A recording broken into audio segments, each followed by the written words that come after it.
El dueño de mi casa nos robó el depósito y amenazó con demandarnos. Así que los vecinos y yo expusimos su estafa hasta que nadie quiso alquilarle.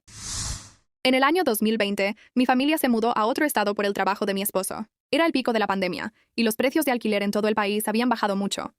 Por eso no lo pensamos dos veces cuando encontramos una casa pequeña y linda, que cumplía completamente con nuestras necesidades y se ajustaba al presupuesto. Estaba a 2 casas de la escuela a la que debían ir mis hijos, y justo enfrente de un parque muy bonito. La casa había estado vacía un tiempo. Supusimos que era por la pandemia, y el dueño de la casa se mostró muy interesado en alquilarla lo antes posible. Antes de firmar el contrato, un amigo nuestro recorrió la casa por videollamada, y todo parecía estar más o menos normal. Pero en cuanto nos mudamos, todo empezó a desmoronarse. Las persianas se caían de la ventana al primer intento de ajustarlas. Debajo de los lavabos, en 2 lugares diferentes, empezó a gotear agua. Ya en la primera semana, a uno de los inodoros se le rompió el empaque durante el primer mes. Llamamos al casero. Él vino y arregló todo él mismo, pero siempre le pedía a mi esposo que le ayudara. Mi esposo había trabajado antes en construcción, y el casero era bastante malo para las reparaciones. Luego, al segundo mes, se descompuso el triturador de basura. Cuando le informé de esto, el casero respondió que podía venir a arreglarlo, pero que me cobraría una tarifa de servicio de $70, según el contrato. Y agregó que, de hecho, debió haberme cobrado por cada reparación anterior, pero que había sido amable ya que acabábamos de mudarnos. Yo estaba en shock. En todos los lugares donde habíamos alquilado antes, el desgaste normal no era responsabilidad del inquilino. Ese es el punto de alquilar. Volví a leer el contrato y vi que la cláusula sobre la tarifa de servicio no especificaba que fuera solo por daños causados por el inquilino. Ahí decía cualquier reparación. Discutí con él argumentando que era su casa y él tenía la obligación de hacer las reparaciones básicas, pero él insistió en que yo siguiera amablemente el contrato. Me comuniqué con otros propietarios de la zona, y todos estuvieron de acuerdo en que mi casero tenía razón. Como la mayoría de las casas en esa área fueron construidas hace 50 o 100 años, los dueños saben que las reparaciones les cuestan muy caras, por lo que cobran una tarifa para que los inquilinos no llamen por cualquier falla. Pero yo no llamaba porque una puerta se hubiera salido de sus bisagras o un cajón se hubiera roto. Yo llamaba porque salía agua por debajo del inodoro o un electrodoméstico se había quemado, y eso no era mi culpa. Sin embargo, teníamos que pagar la tarifa de servicio cada vez que el casero venía a arreglar algo, y eso sucedía al menos 2 veces al mes durante los 2 años de alquiler. Cada vez que yo llamaba, él encontraba la manera de hacer parecer que el problema era culpa nuestra. Después de que discutí con él por las condiciones del contrato e insistí en que la falla no había sido por nuestra culpa, él decidió que éramos incompetentes y empezó a controlar todo. Esto es lo que hacía.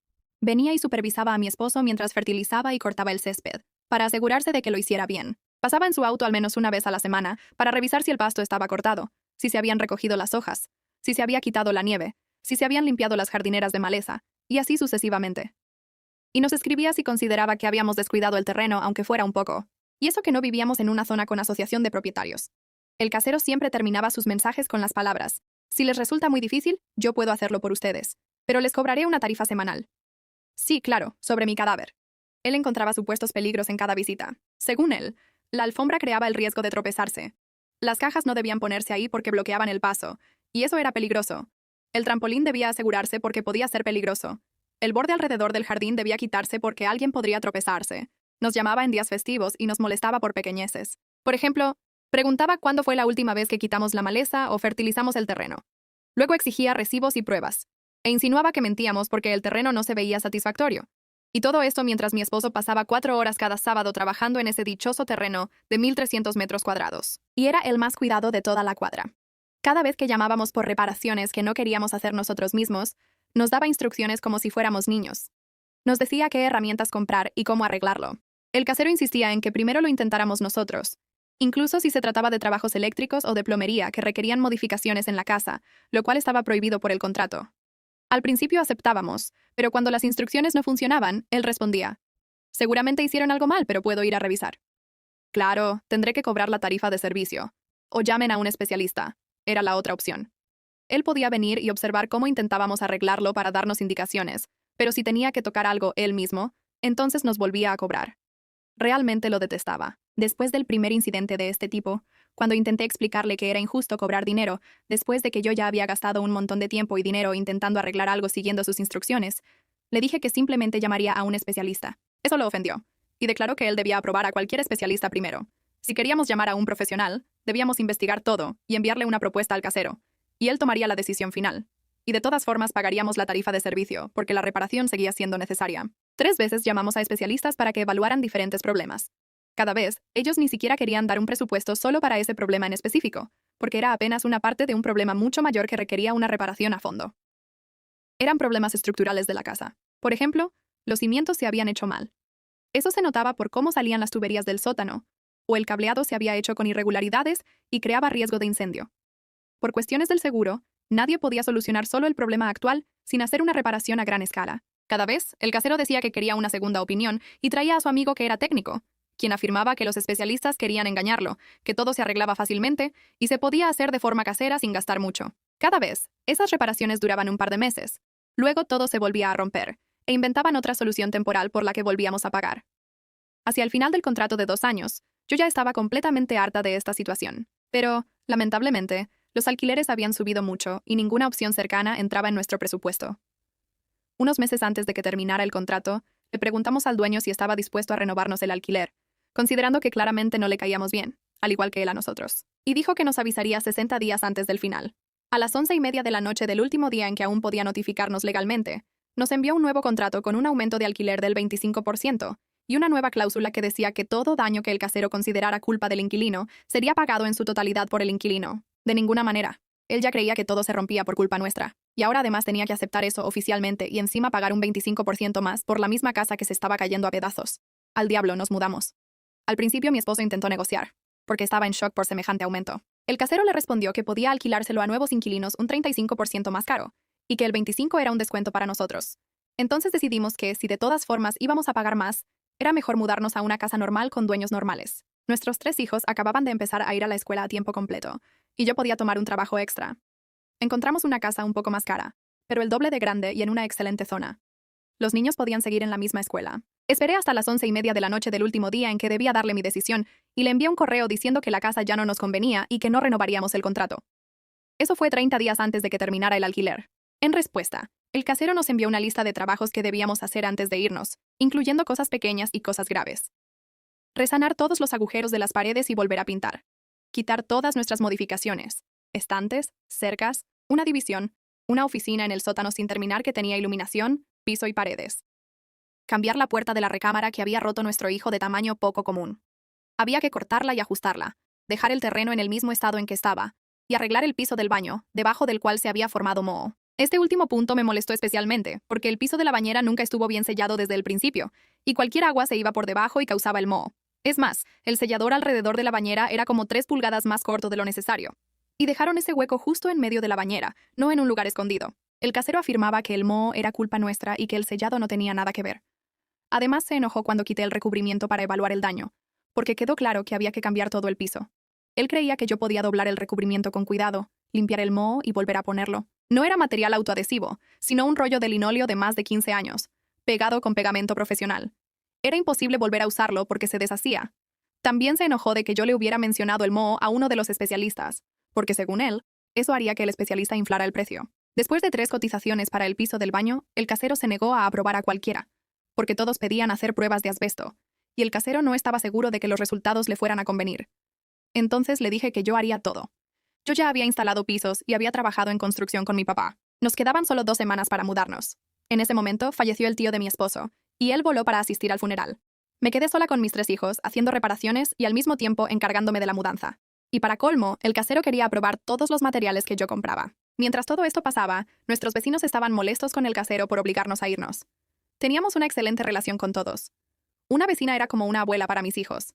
Siempre les horneaba cosas ricas y los llamaba para jugar con sus perros. Los vecinos de enfrente se sentaban en su entrada en las tardes de verano y platicaban con nosotros. En los días festivos repartíamos galletas a todos en la calle y sabíamos los nombres de todos. Era una comunidad muy unida. Incluso antes de que el dueño empezara a portarse tan mal, todos nos contaban lo terrible que era, porque antes él había vivido en esa casa con su familia, y los vecinos los conocían bien. Antes de nosotros, solo le alquilaba a personas de su país, que por lo general no hablaban inglés y no buscaban relacionarse con los vecinos. Varias veces el casero les dijo directamente a los vecinos que no quería alquilarle ni a los suyos, porque le resultaba muy incómodo. Nosotros fuimos la primera familia en integrarse a la comunidad, en lugar de esconderse de ella.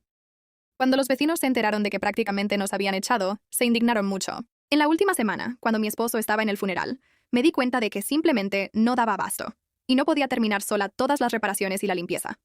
Nos comunicamos con el casero, y le dijimos que necesitaríamos unos días más después de que terminara el alquiler para terminar todo, pero que estábamos dispuestos a hacer el trabajo. Él se enfureció. Dijo que si la casa no estaba en perfectas condiciones para la medianoche del último día de alquiler, nos cobraría otro mes de renta y nos demandaría por daños y perjuicios, porque no podría alquilar la casa a tiempo.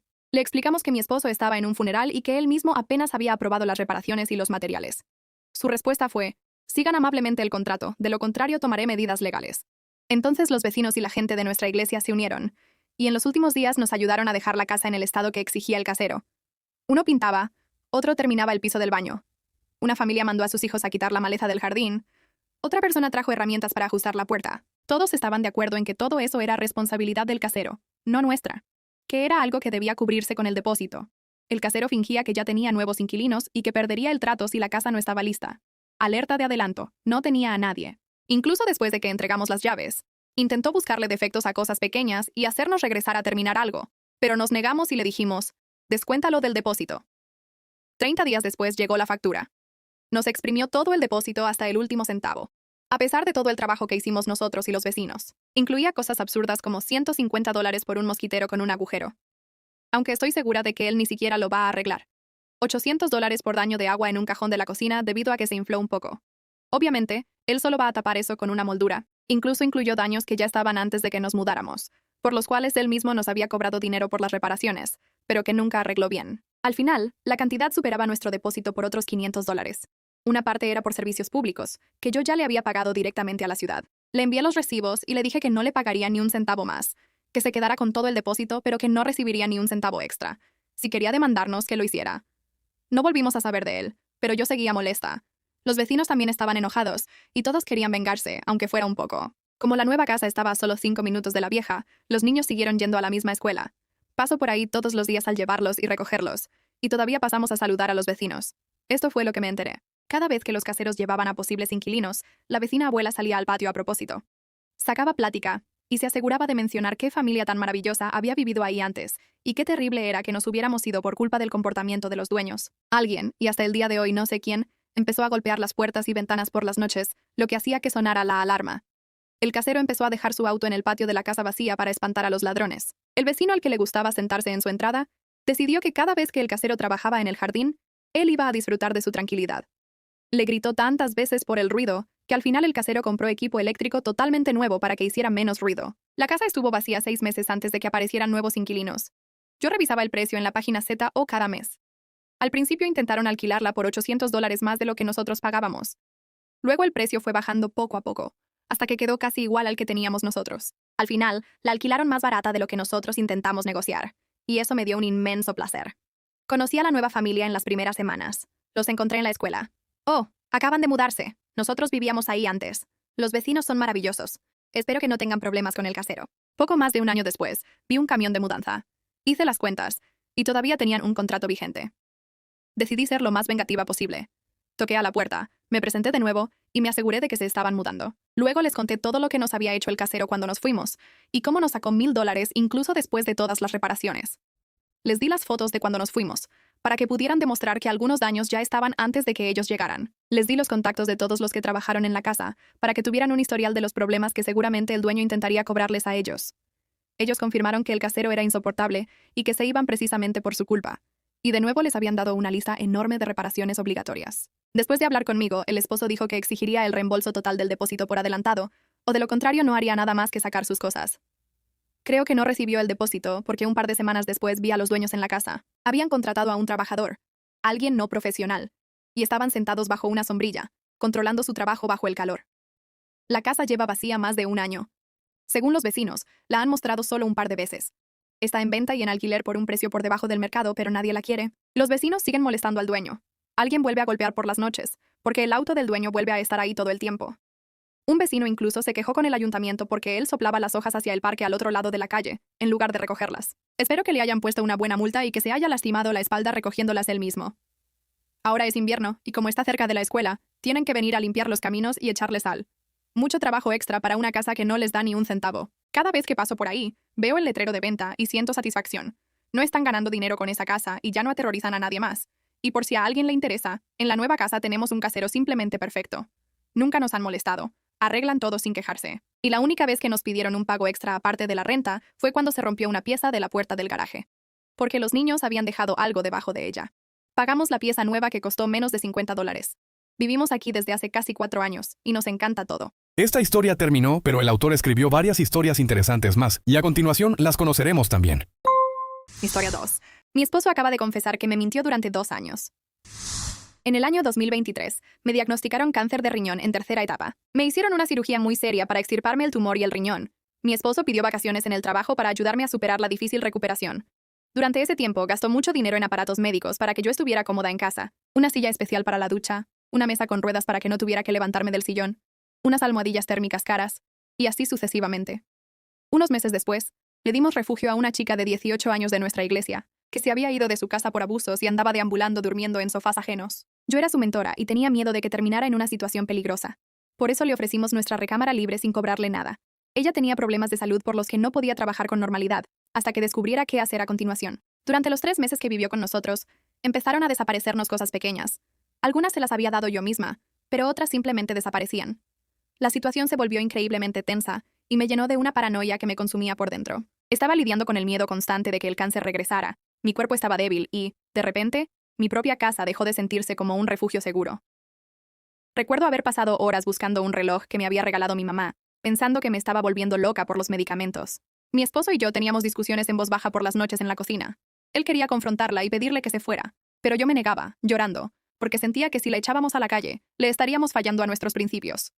Era un desgaste emocional brutal intentar ponerle buena cara todos los días a una chica que, en el fondo, sabíamos que se estaba aprovechando de nuestra vulnerabilidad. Logramos hacer arreglos para que se mudara con su hermana mayor a otro estado, con quien tenía una buena relación. La ayudamos a empacar y la subimos a un avión, pero dejó muchas de sus cosas en nuestra casa, diciendo que no las necesitaba. Empecé a recoger su recámara para limpiar todo y buscar las cosas perdidas. No encontré nada de lo que se había perdido, excepto esa almohadilla térmica cara que mi esposo me había comprado durante mi recuperación de la cirugía. La encontré en el fondo de una caja con cosas que ella había dejado para tirar, y me dio mucho gusto de que no se hubiera perdido. Eso fue hace 2 años. Ahora estoy embarazada de nuestro cuarto hijo, y me duele mucho la espalda. Así que saqué la almohadilla térmica y la uso con regularidad.